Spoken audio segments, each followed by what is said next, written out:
kay ikaw na lang isa gitabangan ka sa 99 ka buok nag-explain sa imuha nagpasabot nga something wrong yun sa imuhang pundok, something wrong yun sa imuhang doktrina.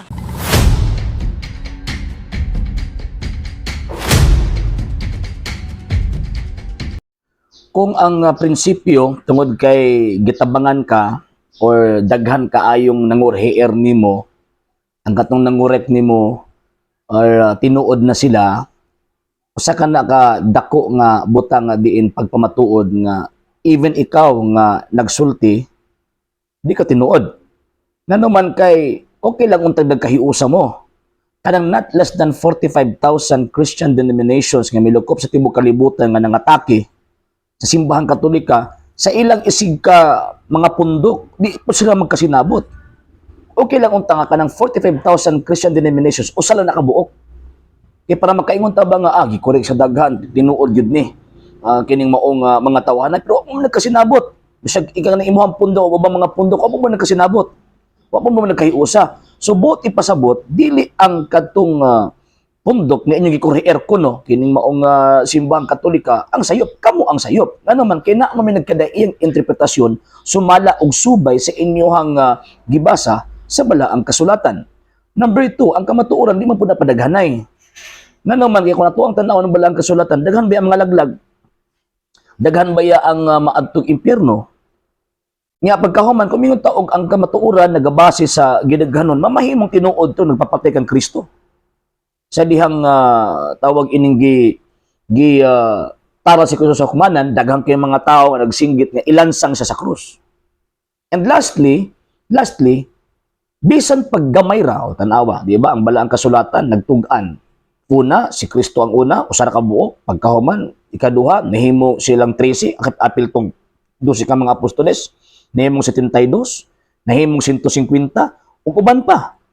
Anos man sila midaghan pagsakto? After na sa tawag ini nga day of a Pentecost. At that time, daghang kaayo ang nangatake nila. Daghang kaayo ang kuno ng urhier nila. Pero, nahimo ba silang bakak? Nahimo ba silang problemado sa ilang pagtulunan tungod kay daghang kay nangatake nila concerning sa ilang faith kang Kristo? Matinuod nga Mesiyas or tinuod na Kristo? Wala. Nagpabilin silang tinuod bisan paggamay ra sila. Muna ang simbahang Katolika, out of not less than 45,000 Christian sects nga nangatake niya, nagpabilin siyang tinuod. Nga naman, una, wala may ilang simbahan nga makita nato nga ang iyang kasaysayan matrace, masubay, gikan sa 1st century hangtod karon gawas lamang sa Iglesia Katolika Apostolika Romana. Number 2, wala po'y laing gitawag og iglesia nga diin nakahimo sa pagdeklara nga ang maong libro nga tawagong Biblia pulong na sa Dios ug bisan gani kamo nakabenepisyo mo ana. And lastly, mga sarog mga maapil ning pastoy nga ato ang gi-reaksyonan sa katapusan kining maong iglesia mao ni ang giingon ni Ginoong Jesucristo nga et forte inferi non prevalebant adversus iam.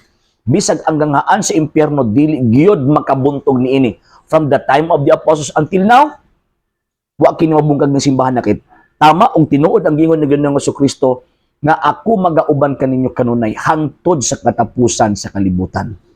So buti pasabot ang simbahan ni Kristo from the 1st century AD until now existido. So kamo ang botbot, kamo ang bakak bisag daghan mo nangatake sa simbahang Katolika pero di gyud na mahitabo nga maguba ninyong simbahang Katoliko. Ngano man kay naay saad si Kristo bisan ang ganghaan sa impyerno di gyud makabuntog niini. Mga mate na lang mo kining mong simbahan na magpabilin. Tungod kay ang Diyos nung saad, magpabilin gana kaniya, tungod kay ang founder, ang tag-iya ni ining mong simbahan na, ang Kristo nga Ginoo nga atong manluluwas. Sa hindi pa po nakapag-follow sa mga pages po natin, i-follow niyo po yung mga pages po natin, RJ Horolanciano II, TV Apolia Punto Argumento page, Kuya Apologist TV page, and RJ's Vlog 2022. And pwede rin po kayo mag-send po dyan ng Facebook stars. And also, sa atin po mga channels, sa hindi po nakapag-subscribe, i-subscribe po ninyo yung mga channels natin, Dalay Catholic, Apologist International Official, RJ Sanado II TV, Kuya Apologist TV, and Barrio Kawayan Religious Forum. And pwede rin po kayo mag-send po dyan ng super sticker, super chats, and super thanks. And maraming salamat po sa mga kapatid at mga Katoliko na ulis pong tumutulong sa programa po natin. Maraming salamat po. Nang dahil po sa tulong at suporta po ninyo ang programa pong ito, until now, andito pa rin po sa social media.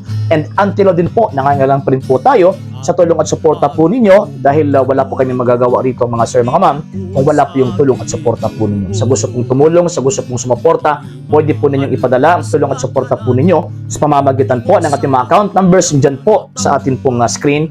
And pwede niyo po kaming i-message sa ating pong page kung via remittance po yung papadala po ninyo. Maraming salamat po in advance.